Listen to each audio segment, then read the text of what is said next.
So in here, I took out some of the meat because he said he wanted it really meaty. And I didn't want the meat to like soak up all the sauce. So in here. He likes meat? Shut up.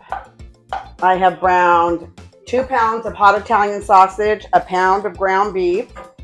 I chopped up a whole large onion and about 5 garlic cloves. I chopped them myself. Put those in there with a little olive oil, 3 tablespoons, because it's a big batch of Italian seasoning. I just salt and pepper to taste. I mean, I know that's not an answer, but I'll write down a recipe that's smaller than this for y'all. In here, I have 2 large cans of whole tomatoes, about 4 tablespoons of tomato paste, and a can of diced tomatoes. And I blend them all together, but then I'm going to add in 1 more can of diced tomatoes to make it a little bit chunkier. But my children don't like it chunky, so I do just a little bit. So I'm going to add this to this mixture. Don't like what chunky? You guys didn't like the spaghetti sauce chunky when you were little. What did he say? His middle name is Chunky. Oh, he's an idiot. Fucking idiot. Get your chunky ass in here and unload the dishwasher for me, please.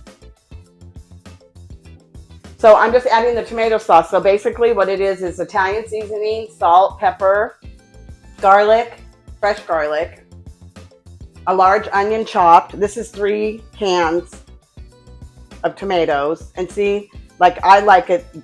This is a good consistency of meat to sauce ratio for me.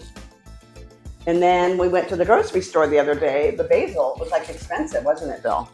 Yeah. So I just said, let's just buy the little basil tree. So we did. And I want to pull it out of here because I'm just going to throw, what I'm going to do, my cousin Trisha used to always do this.